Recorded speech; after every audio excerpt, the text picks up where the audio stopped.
오늘 말씀은 히브리서 8장 1절에서 13절까지 말씀인데요. 1절에서 8절까지만 읽도록 하겠습니다. 지금 우리가 하는 말의 요점은 이러한 대제사장이 우리에게 있다는 것이라. 그는 하늘에서 지극히 크신 이의 보좌 앞에서 앉으셨으니 성소와 참 장막에서 섬기는 이시라. 이 장막은 주께서 세우신 것이요 사람이 세운 것이 아니라 대제사장마다 예물과 제사드림을 위하여 세운 자니 그러므로 그도 무엇인가 드릴 것이 있어야 할지니라. 예수께서 만일 땅에 계셨더라면 제사장이 되지 아니하셨을 것이니 이는 율법을 따라 예물을 드리는 제사장이 있음이라. 그들이 섬기는 것은 하늘에 있는 것의 모형과 그림자라. 모세가 장막을 지으려 할 때에 지시하심을 얻음과 같으니 이르시되 삼가 모든 것을 산에서 너에게 보이던 본을 따라 지으라 하셨느니라. 그러나 이제 그는 더 아름다운 직분을 얻으셨으니 그는 더 좋은 약속으로 세우신 더 좋은 언약의 중보자시라.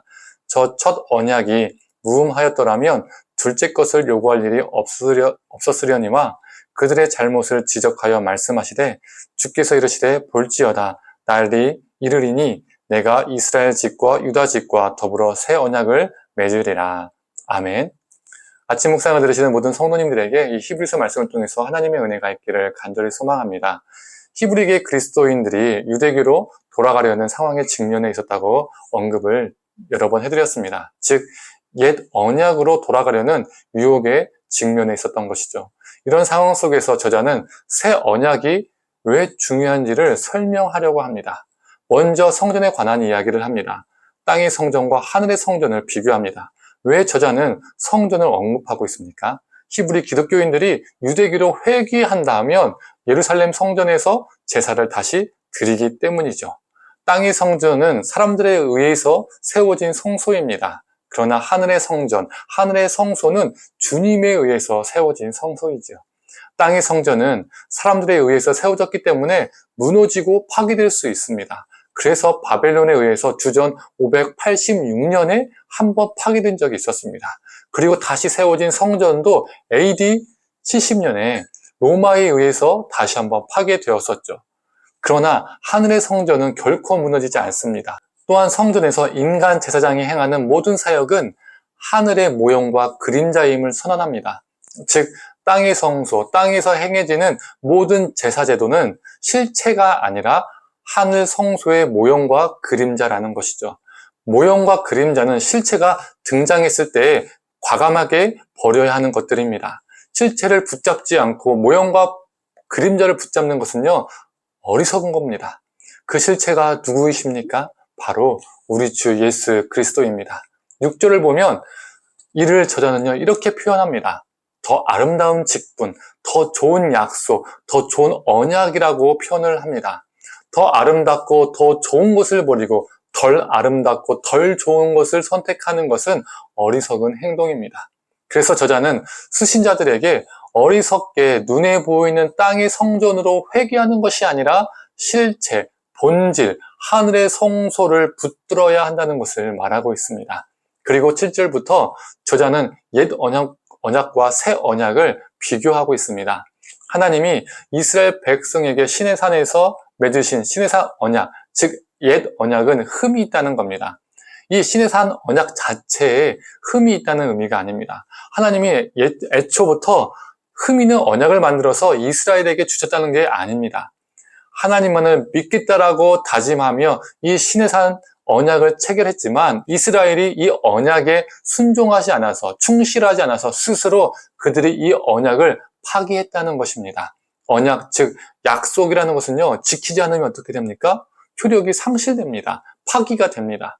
언약의 대상자가 이 언약을 지키지 않았기 때문에 새 언약의 출현을 가능케 한 것입니다.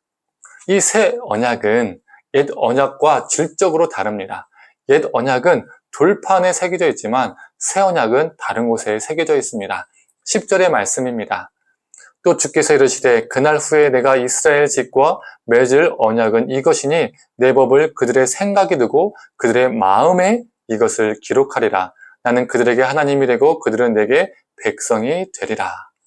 새 언약은요, 우리의 생각과 마음에 새겨집니다. 즉 우리 마음판에 새겨지는 것이죠. 우리 하나님은 신의 산 언약, 즉 옛 언약을 예수 그리스도의 새 언약으로 완전히 대체하셨습니다. 우리 하나님은 예수 안에 거하는 사람은 죄 사함의 은혜를 누릴 수 있게 허락하셨습니다. 이 새 언약의 출현은 우리를 향한 하나님의 사랑과 자비를 의미합니다. 옛 언약만이 존재했다면 어느 누가 감히 구원을 받을 수 있겠습니까?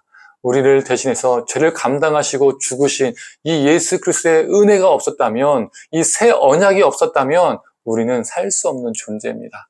우리는 이 새 언약 안에서 하나님의 백성으로 살아갈 수 있는 은혜를 받은 존재들입니다. 이 은혜가 오늘 하루도 우리에게 넘쳐나기를 간절히 소망합니다. 성도님들, 사람들은요, 눈에 보이는 것에 쉽게 주목하고 쉽게 그것을 붙잡고자 합니다. 눈에 보이는 성전을, 눈에 보이는 인간 제사장을, 눈에 보이는 제사 제도를, 눈에 보이는 돌판을, 요즘 말로 하면 눈에 보이는 교회 건물을, 눈에 보이는 목회자를, 눈에 보이는 프로그램을, 이렇게 눈에 보이는 것을, 눈에 보이는 사람을 찾고 붙잡게 됩니다. 의지하고 주목합니다. 그러나 그 모든 것들도 새 언약이신 예수님보다 더 아름다울 수 없고, 더 좋을 수 없고, 더 뛰어날 수 없습니다. 이 세상 가장 아름답고 가장 좋은 예수를, 이 예수 그리스도를 붙잡고 살아가는 저와 성도님들 되기를 간절히 소망합니다. 함께 기도하겠습니다. 하나님, 인간이 지은 으리으리한 아름다운 성전을 붙잡는 신앙이 아니라 하나님, 우리가 온전히 예수 그리스도를 붙잡기를 간절히 소망합니다. 우리의 새 언약 되시고 이 세상 어떠한 것보다 더 아름답고 더 좁고 더 고귀하고 더 높은 것, 이 예수 그리스도의 새 언약을 우리가 붙잡으며 이 은혜로 살게 하여 주시옵소서. 우리가 옛 언약으로는 살 수 없고 오직 이 새 언약인 예수 그리스도의 은혜 때문에 살 수 있음을 기억하며 오늘도 그 은혜 속에서 거하는 우리가 되게 하여 주시옵소서. 감사드리며 사랑에 많으신 예수님의 이름으로 기도드립니다. 아멘.